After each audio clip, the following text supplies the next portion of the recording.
सरदार सरोवर बांध के डूब क्षेत्र में कोलकाता से बने 2 क्रूज पहुंचे हैं। इस पर नर्मदा बचाओ आंदोलन की प्रमुख मेधा पाटकर ने आपत्ति जताई है।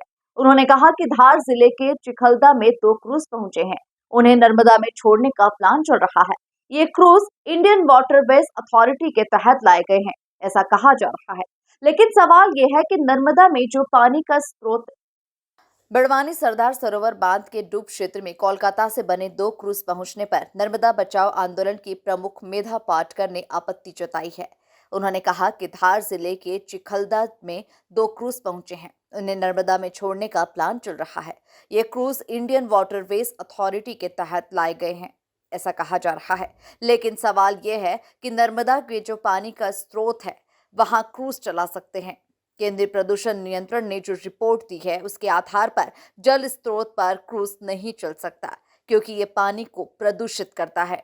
आज अभी एक बड़ी खबर आई है कि 2 बड़े क्रूज, बड़ा जहाज जिसको बोलते हैं, वो कलकत्ता से बने हुए कहीं धार जिले में मनावर सिंघाना होते हुए आज जो चिखलदा गांव ध्वस्त होकर केवल थोड़े परिवार रहे हैं, उस खेड़ा मोहल्ले के पास पहुंचे हैं और उनको नर्मदा में छोड़ने का प्लान हो रहा है।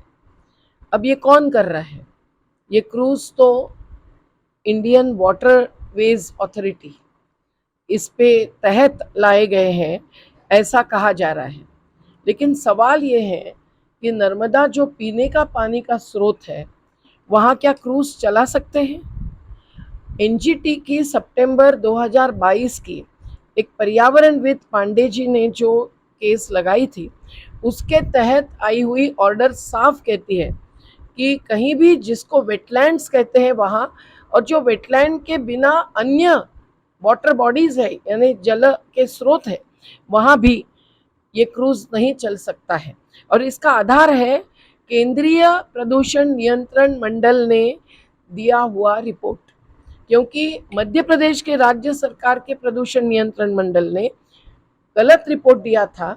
इसीलिए जो एप्लीकेंट थे पांडे जी, उन्होंने उस पर सवाल उठाए और फिर एनजीटी ने केंद्रीय प्रदूषण नियंत्रण मंडल से रिपोर्ट लिया, जिसमें उन्होंने साफ कहा कि क्रूज से पानी और भी गंदा होता है और प्रदूषित होता है। कुल मिलाकर देखा जाए तो नर्मदा बचाओ आंदोलन की प्रमुख मेधा पाटकर ने एक बार फिर नर्मदा नदी के डूब क्षेत्र में पहुंचे 2 क्रूज को लेकर अपनी आवाज बुलंद की है। Bureau report, MP news, Barwani.